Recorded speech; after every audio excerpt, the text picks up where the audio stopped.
రాష్ట్రంలో ఇంటర్మీడియట్ విద్యారంగంలో చోటు చేసుకోబోయే మార్పులపై నెలకొన్న సందిగ్ధతకు తెరపడింది. వచ్చే విద్యా సంవత్సరం అంటే 2026-2027 నుంచి అమల్లోకి రానున్న కొత్త సిలబస్, పరీక్షా విధానం, ఇతర రిఫార్మ్స్పై విద్యాశాఖ, ఇంటర్ బోర్డు స్పష్టతనిచ్చింది. ఇంటర్మీడియట్ ఫస్ట్ ఇయర్లో కొత్త సిలబస్ అమలు చేస్తున్నట్టు ప్రకటించింది. సైన్స్ స్టూడెంట్స్కే కాకుండా అన్ని గ్రూపులకు ప్రాక్టికల్స్, ఇంటర్నల్ మార్కులు ఉంటాయని ప్రకటించారు. ఇప్పటి వరకు ఇంటర్ సైన్స్, ఎంపీసీ, బైపీసీ విద్యార్థులకు సెకండ్ ఇయర్లో మాత్రమే ప్రాక్టికల్స్ ఉండేవి. ఇకపై ఆ విధానానికి స్వస్తి పలికి ఫస్ట్ ఇయర్లో 15 మార్కులు, సెకండ్ ఇయర్లో 15 మార్కుల చొప్పున ఏటా ప్రయోగాత్మక పరీక్షలు నిర్వహించనున్నారు. థియరీ పరీక్షలను 60 మార్కులకు పరిమితం చేశారు.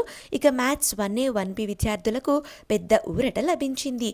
థియరీ మార్కులను 75 నుంచి 60కి తగ్గించి మిగిలిన 15 మార్కులను యాక్టివిటీ బేస్డ్ లెర్నింగ్ కింద ఇంటర్నల్స్కు కేటాయించారు. మారిన సిలబస్కు అనుగుణంగా ఇంటర్ ఫస్ట్ ఇయర్ విద్యార్థుల కోసం ఆధునిక హంగులతో టెక్స్ట్ బుక్స్ను బోర్డు రూపొందించింది.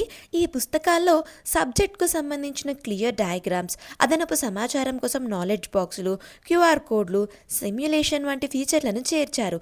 జూన్ 1 నాటికి ఈ పుస్తకాలు మార్కెట్లోకి వస్తాయని బోర్డు అధికారులు వెల్లడించారు.